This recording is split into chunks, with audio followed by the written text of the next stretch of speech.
வளர்க கனகத்தாய் எழுத்தறிந்தவன் இறைவன் அவன் அப்படின்னு சொல்லியிருக்காங்க. ஏன்னா அப்படி பார்த்தா இன்னைக்கு முன்னாடி அநேக இறைவன்கள் உட்காந்துருக்கீங்க. அவங்க எல்லாத்துக்கும் என்னோட முதற்கடமை வணக்கம்.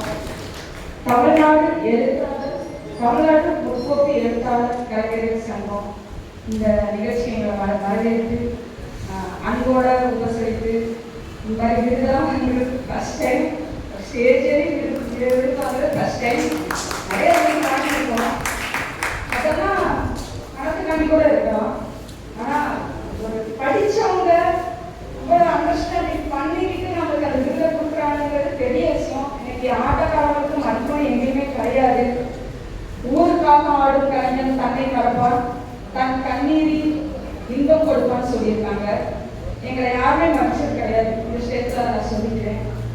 ஆனால் இன்னைக்கு இவ்வளோ படித்தவங்க எங்களை மதித்து எங்களுக்கு விருது கொடுத்தவங்க நினைக்கிறப்ப அந்த சந்தோஷத்தை சொல்றதுக்கு ஷேர் பண்ணுறதுக்கு வார்த்தையே கிடையாது.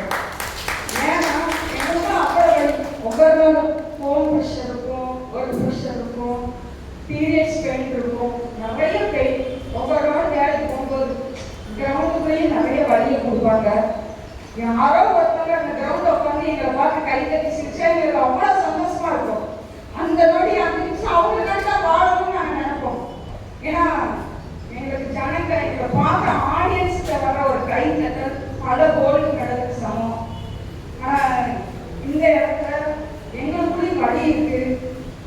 கரகாட்டம் வெறும் ஆபாசமாக பார்க்காம இங்கே ப்ரெஷ் மீடியா எல்லாமே வந்திருப்பீங்கன்னு நினைக்கிறோம். கரகாட்டத்தை வெறும் ஆபாசமாக பார்க்காம அது ஒரு கலையாக மதிச்சு மீண்டும் அந்த ஆபாசத்திலிருந்து மீட்டு எடுக்கிறதுக்கு உங்களோட அனைத்து உதவிகளும் எங்களுக்கு தேவைப்படுது. எனக்கு வாய்ப்பு அனைத்து